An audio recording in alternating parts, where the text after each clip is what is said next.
Radio Max, la radio du sport et de la musique. Ce matin, nous sommes le mardi 4 novembre, saison 5, numéro 1166 de Mars Attack, avec moi Aziz Daouda, Belaïd Bouimid, Najib Salmi, Hicham Khelifi, Amin Birouk, Fadel Abdelawi sera probablement avec nous tout à l'heure, donc il récupère sa journée d'hier.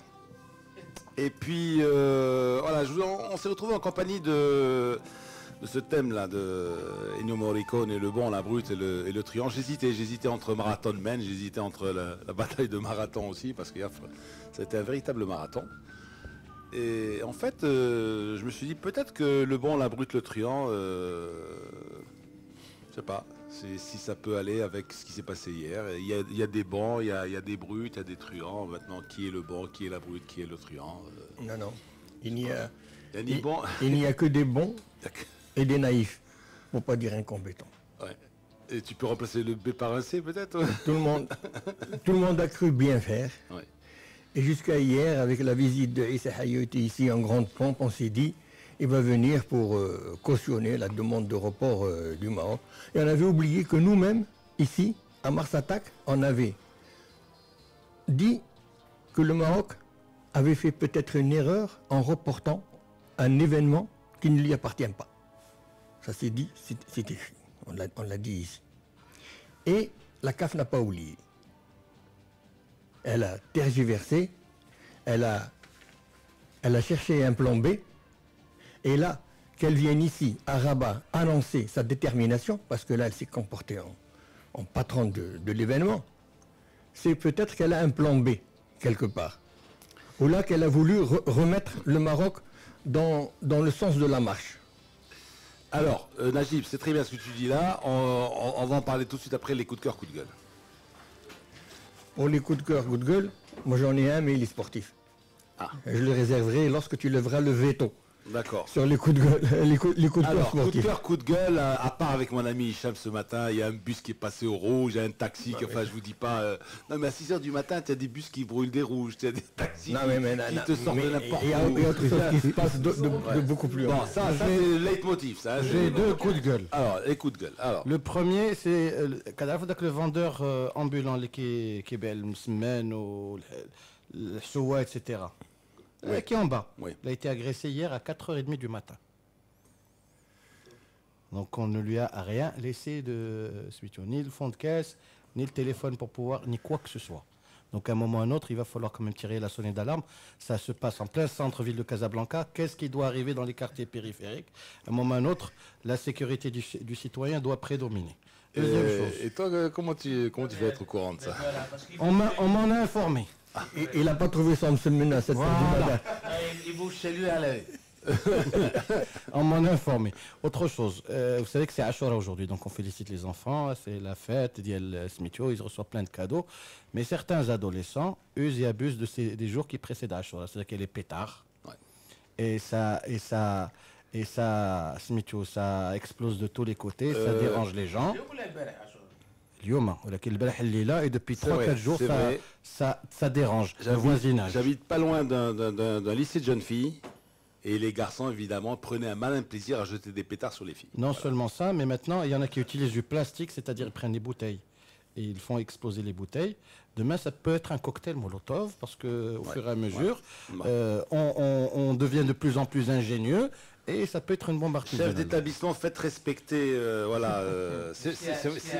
Tu sais, Amin est toujours sérieux. Il te dit le ferrach, il faut le protéger. Alors que lui, il est illégal. Il est illégal. Voilà, c'est ça qui est. Il occupe une portion de. Voilà. Tu le protèges en tant que citoyen déjà, parce qu'il est allé là. De quelle façon? Au moins honnêtement, c'est-à-dire d'une certaine façon, il ne vole l'argent de personne. Mais tu dois dire qu'il est juste en face un café aussi. Je ne sais pas, mais à 4h30 du matin, Lino. 4h30 du matin, il n'y a ni café ni quoi que ce soit. Mais moi j'ai eu peur quand il a dit il a été agressé, j'ai eu peur qu'il ne cite une porte atteinte à l'ordre public lui aussi dans son raisonnement. Donc, je préfère. Mais moi j'ai eu un accident hier. Hein. N'oubliez surtout pas, moi j'ai eu un accident. C'est extraordinaire. Je suis resté 2 heures sous le soleil. Sous le soleil. C'est pas un avion. C'est un taxi. Et pendant 2 heures, j'ai discuté avec le bonhomme.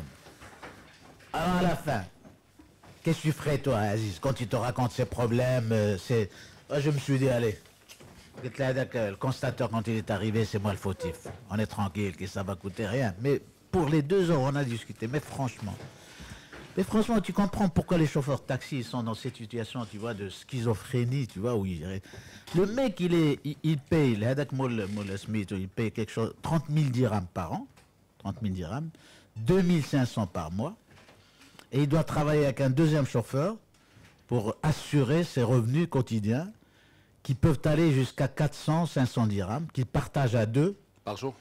Par jour. Il partage à 2, mais sur les 500 dirhams, partagé par 2 de 200 dirhams, il paye les 2005, il paye le 30 000. Alors maintenant, ils ont l'intelligence. Et le carburant. Et le carburant. Ils ont eu l'intelligence quand même de leur payer. Alors ça, c'est les responsables. 50% pour l'achat d'une voiture neuve, pour encourager les nouvelles voitures. Alors ça fait quelque chose comme... alors là, comme je me trompe en dirhams, je vais dire c'est 12 millions de centimes. 12 millions de centimes, 120 000 dirhams. Prise en charge de 50%, et lui, il paye le reste. Alors là, il paye les 30 000 par an, il paye alors la voiture, c'est 7 millions qu'il doit payer. Qui paye ces 60 000 dirhams? Qui la moitié? Qui? C'est qui? Mais au dépositaire, au propriétaire de l'agrément. Ah. Parce que lui, il est là. Et je lui dis comment il a eu cet agrément. Est-ce que c'est un ancien sportif? Est-ce que c'est un ancien combattant? Est-ce que c'est une personne? Non, il me dit, il est animateur d'une association. Alors maintenant, tu animes une association et tu as droit à ça. Ouais. Voilà, 2 heures de débat avec ce monsieur que Dieu nous pardonne. Je voudrais juste, en votre nom, si vous me le permettez, saluer quelqu'un qui nous écoute d'Houston. Il s'appelle Hamza. C'est un étudiant marocain à Houston qui fait de l'ingénierie. Et qui il y a un décalage de 6 heures, donc quand nous on se lève, lui il doit se coucher, et qui veille tard dans la nuit pour nous écouter. Ça m'a fait plaisir, je me suis dit je vais partager ça avec vous. C'est ça mon coup de cœur ce matin. Voilà, c'est pour Hamza d'Houston, Texas. Houston, Texas. Bien, alors il est 8h13, conseil pour les achats, on se retrouve tout de suite après. Alors il est 8h15, on va commencer par planter le décor avec Amin Birouk. Mars Décor. Après 2 semaines d'attente et en dépit des arguments présentés par le Maroc, la CAF a émis hier une fin de non-recevoir concernant le report de la CAN 2015. L'instance qui gère le football africain s'en tient donc à sa ligne de conduite depuis que notre pays a déposé sa requête. En effet, dès le premier communiqué publié au Caire, la CAF a dit niet. La réunion de son comité exécutif dimanche n'a fait que ratifier une logique de fonctionnement. Visiblement, les intérêts économiques ont pris le dessus sur les considérations de santé. Hier, le communiqué lu par le responsable de la communication de la CAF a ressemblé à un véritable ultimatum. Dans le fond, la CAF a rappelé qu'elle maintient un contact étroit avec l'OMS. Toutefois, cet énoncé aurait pu s'arrêter à la fin du paragraphe, rappelant que le Maroc avait mis en place un dispositif sanitaire efficace pour lutter contre ce fléau Ebola. Les autres arguments utilisés par la suite ont été irrévérencieux dans la forme. Ils touchent à la souveraineté et au libre arbitre d'un pays qui s'apprête à accueillir le mondial des clubs. Un pays qui aurait aimé surfer sur la réussite sportive et populaire de cette manifestation pour accueillir le plus grand nombre de supporters subsahariens quelques mois plus tard. Or, la CAF a minimisé sans égard pour le Maroc le nombre potentiel de supporters disposés à faire le déplacement, oubliant bonnement que l'aéroport Mohamed V dessert les principales capitales de Dakar à Luanda. Aujourd'hui, notre pays dispose de 5 jours pour émettre une réponse définitive. Alors, quel moindre mal choisir? Entre le marteau d'Ebola et l'enclume des sanctions de la CAF, le choix est difficile. Entre le risque de voir cette maladie franchir le cordon sanitaire marocain ou le camoufler d'un rétropédalage aux allures de défaite diplomatique, que faire? À moins qu'en campant sur sa position initiale, ce qui signifierait un désistement en bonne et due forme, le Maroc ne perde sa position de leader sur le continent au profit de tous ceux qui jalousent nos infrastructures, notre richesse culturelle et notre stabilité. Et maintenant, que vais-je faire? La chanson de Gilbert Bécaud pourrait être facilement fredonnée par tous ceux qui hésitent à prendre position. Quoi qu'il en soit, les délais sont courts et le choix cornélien. Bien, alors messieurs, je demande déjà une première réaction. Est-ce que vous attendez donc à cette position ferme de la CAF? Aziz Daouda. Moi, sincèrement, non, au vu de ce qui a filtré. Donc les responsables marocains nous ont donné l'impression que les choses étaient arrangées et que une solution avait été trouvée. On ne savait pas laquelle. C'est là d'ailleurs que vous en avez débattu la semaine dernière. En fonction du calendrier international, il paraissait déjà difficile de reporter, sinon à l'année prochaine, parce que le calendrier international ne permet pas de caser quoi que ce soit en été. Actuellement, cette année, il y a la Coupe du Monde de rugby, les championnats du monde d'athlétisme, et l'année prochaine, chez les Olympiques, la Coupe d'Europe. Donc, mathématiquement, enfin, sur le plan de la programmation, il est impossible de programmer quoi que ce soit. Donc, mais on se disait, bon, peut-être qu'ils ont trouvé une solution à laquelle nous n'avons pas accès ou nous n'avons pas pensé, parce que justement, ils ont plus de données et d'éléments. Mais alors, moi, quand j'ai vu hier la réaction, j'ai été voir un peu ce qui se passe. Alors, j'ai vu qu'il y avait déjà, bon, je ne parle pas du côté marocain, parce que le côté marocain, je savais qu'il y avait beaucoup d'émotions, que l'affectivité allait faire que les réactions allaient passer d'une extrême à une autre. Mais j'étais voir un peu à l'extérieur, et j'ai vu un peu dans les médias français l'appréciation qu'ils en ont fait. Alors, et j'étais partagé entre l'AFP, qui parle d'entêtement de la CAF, et un article de l'Équipe qui dit que la CAF a raison. Donc, finalement, tout le monde a raison et tout le monde a tort dans cette histoire. C'est que d'un côté, le Maroc qui avance dans peut-être une certaine incohérence, parce que bon, il y a quand même le Maroc a pris des décisions politiques très importantes qui font qu'aujourd'hui, certaines de ces décisions ne sont pas comprises par l'autre partie qui est aujourd'hui la CAF, puisqu'aujourd'hui, il s'agit de deux parties. Et d'un côté, de l'autre côté, tu as la situation que finalement, est-ce que cette épidémie est véritablement menaçante pour le Maroc? Parce que là, c'est la question qui se pose aujourd'hui. Les responsables pour de le la Maroc santé... et ses invités. Attends. Non, commençons d'abord pour le Maroc. Pour le Maroc. Parce qu'il faut que le virus vienne au Maroc, ou entre au Maroc, pour qu'il puisse être propagé par la suite. Donc, d'un côté, on nous rassure, nous, citoyens, comme quoi il n'y a pas de problème, que les mesures sont prises, qu'il n'y aura jamais de problème, etc. Parce qu'on continue à desservir certaines capitales qui sont touchées. Bah, le Royal Maroc le fait.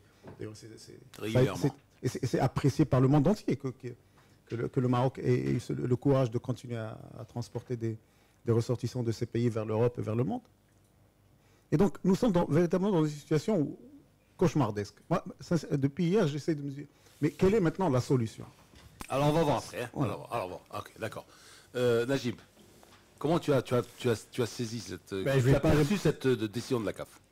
Moi, à 8 h du matin, interrogé par 2M, qui ont fait une émission spéciale avec un tas de consultants, j'étais persuadé qu'on allait reporter. À 8 h du matin, je l'ai dit, je l'ai claironné, j'ai dit on ne peut pas, tout le monde l'annonce, il y a une réunion, Issa Hayato, aussi. Il est là pour entériner ça. Voilà. Et puis, on apprend cela. Mais il y a un devoir, maintenant, un devoir de droit de réaction, dans lequel ce droit de réaction ne doit pas contenir l'orgueil et l'amour-propre. Ouais. Maintenant, il faut voir... Ce qu'on a dit un petit peu hier. Où on dit non, ou on dit oui. Non, entre deux mots, il faut choisir le moindre. Ouais. Comme a dit Aziz, le choix est cornélien. Mais il faut choisir l'issue la plus... On va détailler. Alors, Fadel. Moi, j'ai été surpris parce que les derniers événements des dernières semaines m'ont poussé à croire que la CAF allait entériner la décision marocaine parce que, bon, au départ, c'était un il y avait une espèce d'accord avant. Non, pas qu'il y avait un accord avant, mais les événements, je les ai lus de cette manière parce que la CAF a envoyé des demandes à d'autres pays qui ont dit non. Donc, tout le monde se rejoignait que c'est un risque sanitaire qui est sérieux et qu'on ne peut pas prendre de risques. Et d'autres pays ont dit que non, on ne remplace pas le Maroc. Donc, je me suis dit que tous les éléments allaient dans le sens du Maroc. Donc, j'ai vraiment été surpris hier par la fermeté de la CAF. Par contre, là où je ne suis pas un peu d'accord avec le plantage de décor avec Najib, c'est que on n'est pas en guerre avec la CAF. La CAF est dans son rôle. On est dans une négociation. Chacun ramène ses points. Chacun ramène ses arguments. Et donc, à mon avis, une négociation, Fadel, est un rapport de force. Non, je suis désolé. D'abord, une négociation de force ou de faiblesse. Si tu es à pied d'égalité, tu vas trouver un consensus. Là, je ne suis pas d'accord. Là, chacun a des points forts et des points faibles dans une négociation. Mais ce n'est pas une guerre. C'est juste la CAF qui donne ses arguments, le Maroc qui donne ses arguments, et on va arriver à quelque chose qui satisfasse tout le monde. Moi, je trouve ça amusant. Maintenant, il y a des accumulations. Moi, je me suis fait avoir, pour parler en mon nom à moi, quand on m'a dit que Ebola, etc., on a sorti le spectre, j'ai eu peur, et je me suis dit, effectivement, mais une chose à laquelle on n'a pas fait attention, c'est qu'on n'a jamais écouté la CAF. On s'est suffi dans nos thèses à nous, Et quand la CAF a tenu sa réunion, j'ai essayé, hein, j'ai regardé la télé algérienne, j'ai essayé d'analyser un certain nombre de choses. Ce qui a attiré le plus mon attention, c'était ce communiqué du Premier ministre algérien, quand il avait dit à l'attention des Issa Hayatou qu'il avait accueilli, l'Algérie soutiendra la CAF pour l'organisation de toutes ces compétitions. J'ai dit, mais c'est quoi ça?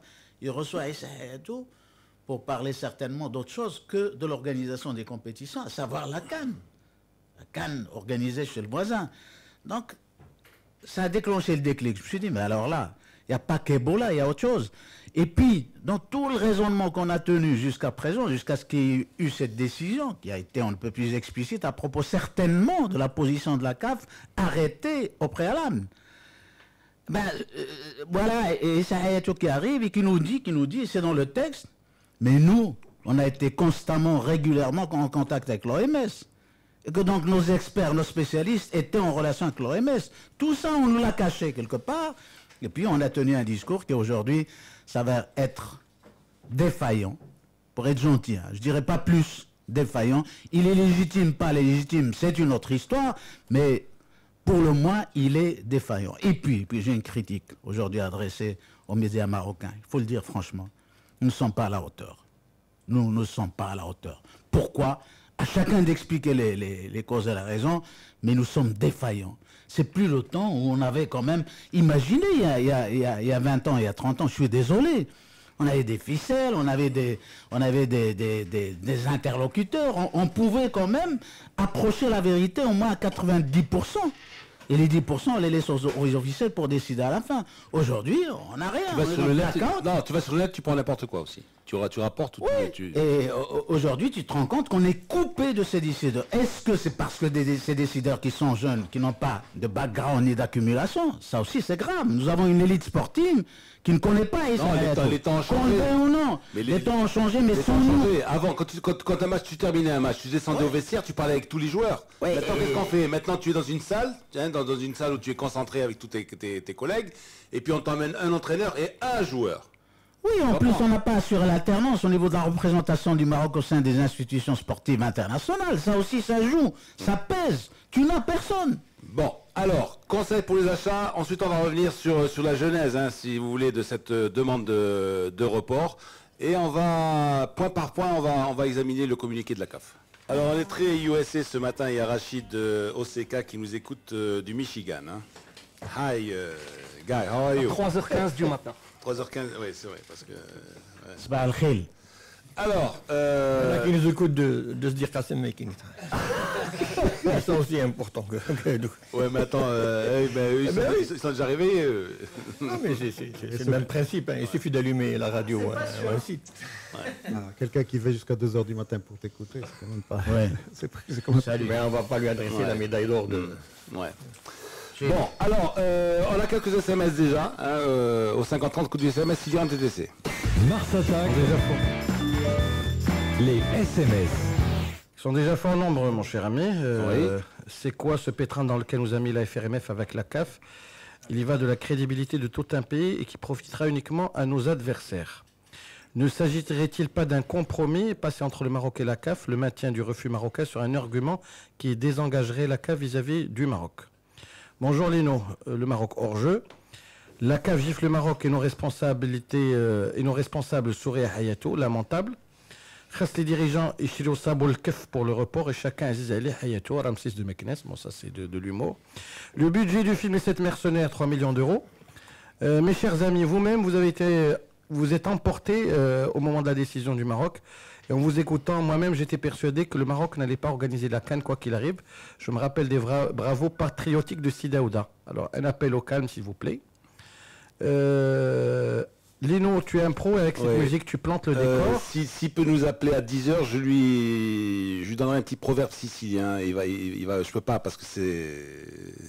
À 8h30 du matin, on ne peut pas dire certaines choses. On lit. Lino, tu es un pro, avec cette musique, tu plantes le décor, tu distribues le rôle. Alors, qui est le bon, la brute et le truand? Bonjour tout le monde, l'Algérie prétend gagner la CAN. Certaines, c'est comme me dit un auditeur qui m'a tweeté, il m'a dit, il y en a qui ont des pistolets chargés, il y en a qui creusent. C'est la scène finale du... Oui. Le Maroc prétend l'Algérie prétend au gain de la CAN. Elle met la pression sur la CAF pour l'organiser chez elle. Ahmed de Rabat. Bonjour, belle musique, monsieur Lino, mais on ne sait pas qui est mis hors d'état de nuire. Les 3 adversaires sont redoutables. Le Maroc, la CAF et Ebola. C'est Mounir de Tanger. Cette fédération a montré qu'elle est amatrice, pour ne pas dire autre chose, c'est Younes. J'espère que vos sages consultants analyseront la décision de la CAF en toute objectivité, dans le calme et la sérénité. Une question s'il vous plaît. Le Maroc n'aurait-il pas mieux fait de s'adresser à la CAF par des canaux officieux pour présenter ses arguments? Et puis, bonjour messieurs, faites un morceau de musique. Il était une fois la CAN, pardon, en Amérique. Il était une fois en Amérique, film de Robert De Niro. Il était une fois au Mexique, il était une fois la Révolution, tu te souviens?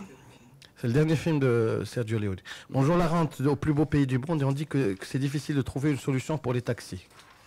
Vu la déclaration du ministre Ouzine, je pense que la CAN aura lieu au Maroc sous condition. Il faut vraiment arrêter d'utiliser des mots forts comme souveraineté. La CAF a émis un communiqué un peu agressif, certes, mais bien fondé. On s'est ridiculisé tout simplement. Yacine de Rabat. Et Bled, fraudeur, comment te croire? Le taxi, je te dis. Et pendant la Deuxième Guerre mondiale, la Coupe du Monde a été annulée. Bon, ça c'est un cas de force majeure. Je crois que la CAF a donné un temps de réflexion au Maroc et la Coupe sera maintenue au Maroc en janvier. Et puis l'erreur majeure, c'est que quand les responsables ont claironné que le report était une décision souveraine, Sharif de Casa. Et puis si on organisait la CAN sans public étranger, Dr Bousmahad Agadir, et encore une fois, la CAF nous tourne le dos, arbitrage, programmation, tirage au sort, etc. Nous ne sommes ni l'Égypte, ni l'Algérie, ni la Tunisie ou le Cameroun, nous sommes trop gentils. Alors, vous avez déjà des dizaines et des dizaines, je dirais quelques centaines déjà à nous envoyer vos SMS au 50-30 coups du CMS MTTC. Bon, déjà, je vous le dis tout de suite, on va s'excuser d'avance parce qu'on ne peut pas les lire tous parce que sinon... Il y a déjà une centaine de SMS. Hein. Voilà, donc après même pas une demi-heure d'émission. Donc, soyez patients, envoyez-nous quand même vos SMS. On peut les reprendre même plus tard. Voilà, donc... Alors, est-ce qu'on peut faire une petite genèse de ce qui s'est passé? C'est ce qui permet... Est-ce que, ou plutôt je vais vous poser la question suivante, est-ce que le Maroc a introduit sa requête de report sans avoir négocié, je dirais, secrètement au préalable? Aujourd'hui, c'est certain. Alors, selon nos sources, hein, qui valent ce qu'elles valent, ce ne serait pas le cas. Est-ce que la CAF n'aurait pas pu, je dirais, comme on dit vulgairement, retourner sa veste en Alger? Comment tu expliques alors, tu expliques alors le déplacement récent des membres de la fédération à Yaoundé? On aurait peut-être commencé par ça. On aurait dû peut-être commencer par ça. Non, Lino, aujourd'hui, si on faisait la genèse, il est clair qu'il y a eu un clash quelque part. Ça, c'est clair. Parce que cette réaction n'est pas une réaction juste sportive, juste... Il y a de l'ego dedans. Tu le sens. Moi, je connais bien M. Hayatou. J'ai été à son bureau, j'ai longuement discuté avec lui. La façon dont son regard d'hier était un peu vengeur. Un peu vengeur. Je crois qu'il n'était... La façon dont on s'y est pris n'était pas normale. Pour lui. Pour lui, peut-être qu'elle est normale pour nous. Moi, je la trouve normale. Qu'un pays puisse dire, écoutez, il y a un problème, j'arrête. Je la trouve normale en tant que Marocain. Mais peut-être que pour lui, la procédure n'a pas été normale. C'est-à-dire que toi, tu dis que finalement, Hayatou, la CAF, s'est retrouvé sur le bureau une lettre, la demande de requête, comme ça. Et qui a été médiatisée. Ouais. Ça aussi, c'est une erreur. C'est possible. Ouais. C'est possible qu'il y ait eu une négociation. On ne peut pas c'est-à-dire l'éliminer, cette possibilité. Mais ça s'est passé tellement vite et rapidement que peut-être le temps de digérer l'information, même si on en a discuté, le temps de digérer, la CAF change d'avis. Et se disent que peut-être ils ont essayé de jouer le temps et la rapidité. Alors, justement, c'est bien ce que tu dis. C'est-à-dire, peut-être jouer une petite parenthèse, c'est-à-dire que est-ce que la CAF, qui avait plus ou moins donné son consentement au départ, moi, selon nos informations, hein, on a quand même des informations à Radio Mars, hein, on ne va pas uniquement à la pêche à Tantan avec Paco. Bon, on a eu des informations, peut-être qu'ensuite, comme il y a eu cette déferlante sur les médias, attendez, on est en train de traiter peut-être plus ou moins confidentiellement, Et puis, il y a eu des avancées de tel ministère, de tel ministère. On a tous lu le compte rendu de la... Peut-être qu'elle fait faire que la CAF a fait marche arrière. Non, quand tu lis le compte rendu de la réunion du 2 à Alger, je ne sais pas si vous l'avez lu, mais il est tellement bien étayé qu'il est très simple. C'est-à-dire, c'est des points, 1, 2, 3, 4, 5, 6, où ils disent au Maroc, tu as tort, tu as tort, tu as tort, tu as tort, tu as tort, tu as tort. Voilà, tout simplement, sur tous les points. À aucun moment dans ce compte rendu, tu ne sens qu'il y a eu un quelconque brin d'espoir pour le Maroc pour que ce soit reporté, ou qu'il y ait un seul monde qui ait dit le Maroc a raison. Tu parles du premier. Non, du 2. D'ailleurs, ils ont dit un communiqué, mais c'était beaucoup plus un plaidoyer. Non, il y a le procès verbal de la réunion du 2. Le procès verbal. Moi, ce que j'essaie de dire, voilà, les perceptions, on en a parlé, elles sont différentes, ça dépend de l'angle où on se rend. La CAN n'existe, la CAF, excusez-moi, son existence, c'est la CAN et les compétitions. Tu lui enlèves les compétitions, elles n'existent plus. Et Issa Hayatou, je ne le défends pas. Voilà, si on comprend la perception de l'autre, nous pouvons trouver une... Il faut tourner de différents les parties prenantes. C'est qu'il existe la CAN. À un moment, on les a oubliés de l'équation. C'est d'abord, il y a des sponsors. Moi, je vois bien Hayatou recevoir des coups de fil à partir du 5e, à partir de la première semaine, parce qu'il faut que les sponsors analysent, mettent en place une stratégie et attaquent. Et donc lui, il commence à recevoir des coups de fil de Orange. C'est ce que j'étais en train de dire. Elle n'existe par ça et qu'une personne n'existe que par ses idées et tous les moyens qu'elle a, c'est les sponsors. La CAN, c'est plus de 50% du budget de la CAF. Mais bien sûr. Et puis il faut juste rappeler. Il y a des télés qui ont 300 heures à remplacer. Il faut qu'on soit cohérent. Et on est comment le premier communiqué. On est comment avec Orange, nous? Il y a une petite... Il y a une antenne. Tu sais, un opérateur qui est un opérateur. Non, mais Hicham, si on doit... Il y a eu 3 communiqués. L'un plus fort que l'autre, depuis le début de la requête. Celui du lendemain, juste après la requête. Celui du samedi, qui a suivi la demande marocaine. Il était déjà... La CAF fait des droits dans ses bottes, c'est-à-dire elle a rappelé que la CAN n'a jamais été annulée ni reportée. Déjà, c'est un principe qu'elle a posé. Ensuite, elle a donné un calendrier. Encore une fois, tu as le regard de notre côté. Non. Moi, je suis, excuse-moi, mets-toi dans la peau d'un décideur qui organise quelque chose. D'accord? J'organise quelque chose. Il te dit, je la maintiens, pour ne pas laisser... Pour ne pas laisser la situation de flou. Tu ne peux pas non plus, la veille, on l'a annoncé le 10 décembre, le 10 octobre, et les matchs étaient en train de se jouer. Dans un à Casablanca. Donc même le timing. Je fais le raisonnement. Au lieu de dire la CAF droit dans ses bottes, il a la seule preuve que la CAF n'avait pas accepté le report, la seule preuve, c'est le communiqué cinglant qu'elle a envoyé à Platini.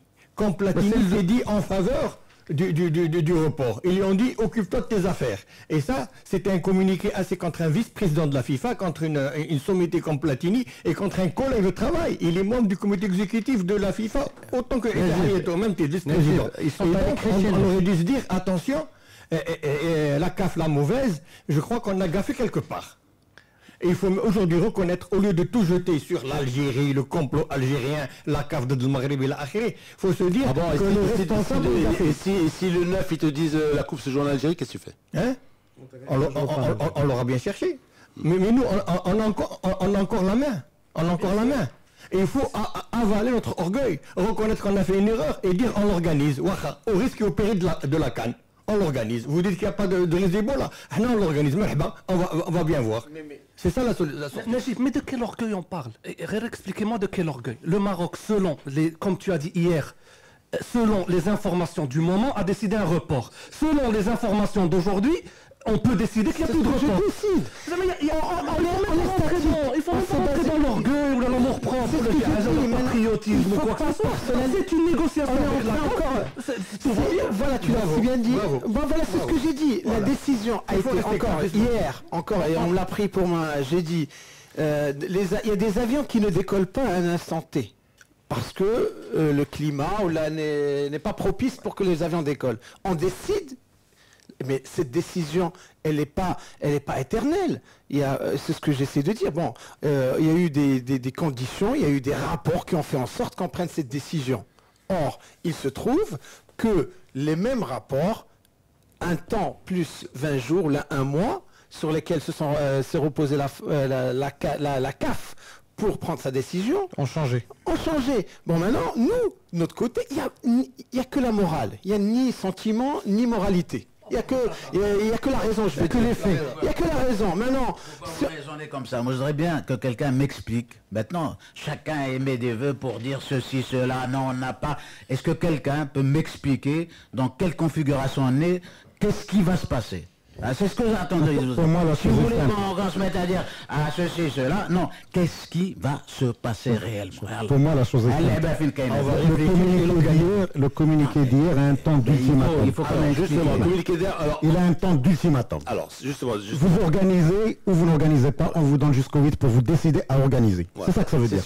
Si vous décidez de ne pas organiser, nous on a organisé. On va avoir un premier point. Sidi Aziz, comment tu aurais fait toi si tu étais de l'autre côté? C'est ça qu'il faut se poser la question. Comment tu aurais fait? De la même façon. Merci.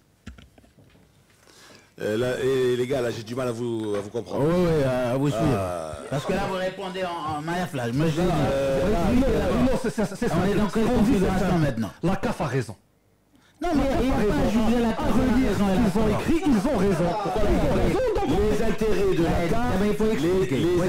de la CAF ne sont pas les mêmes que les nôtres. Voilà, et là il faut dire ça. Et il faut argumenter. Attention, quand tu dis, on n'est pas dans l'absolu. On est dans les perceptions. C'est ça. Raison, ça veut dire quelque chose d'absolu. Non. Moi, leur point, je les vois factuels. Qui ne sont pas les mêmes que les miens. À mon avis, leurs points sont factuels. Ils ne sont pas émotionnels ni subjectifs. C'est que des faits. Ils te disent, l'OMS dit, on peut organiser. Il te dit point 2, etc. qu'on va les reprendre. Il y a eu trois communiqués. Il y a eu celui du lendemain de la demande de report, celui de Platini. Celui d'hier est factuel. Il n'y a pas d'émotion, il n'y a pas de subjectif. Relisez-le, il est factuel. Et à chaque fois, c'était factuel. Et à chaque fois, ils ont dit que la CAF était en liaison avec les autorités sanitaires, notamment l'OMS, et que la CAF a préconisé les principes de précaution, puisqu'elle n'organise jamais les matchs des pays infectés dans la zone où il y a l'Ebola. Donc, à chaque fois, elle a préconisé que les matchs étaient sur terrain neutre, que ce soit sur le communiqué de Platini ou sur le premier communiqué. Donc, à chaque fois, la logique n'a pas changé d'un iota. Et là, nous avons commencé à émettre des hypothèses et nous sommes entrés dans ce qu'on pourrait appeler la subjectivité. Moi, pour parler de la genèse du problème, j'aurais aimé que le Maroc, au lieu de reporter, aurait juste demandé, dit dans un communiqué, nous nous inquiétons de la situation sanitaire et de ses répercussions possibles sur la compétition. Nous gardons toutes nos possibilités ouvertes, c'est-à-dire qu'on pourra décider selon l'avancement des événements et non pas mais qui te dit qu'ils l'ont pas fait? Mais voilà, qui te dit qu'ils l'ont pas fait? Voilà le problème. Et pourquoi ils l'ont pas fait? Voilà le problème. Mais est-ce qu'ils sont restés les bras croisés? Maintenant on est en train de les acculer. On est allé directement à report. Non, c'est pas ça. La décision du report est venue sèche du jour. Ils sont tellement naïfs qu'ils ont fait ce qu'ils ont fait jusqu'à présent. Le problème, c'est qu'on continue de faire confiance à soi-disant les amis du Maroc, entre guillemets, comme disent les Américains, et je mime les guillemets. Oui, bien sûr. Comment on dit les guillemets en anglais? Voilà. On l'a bracket.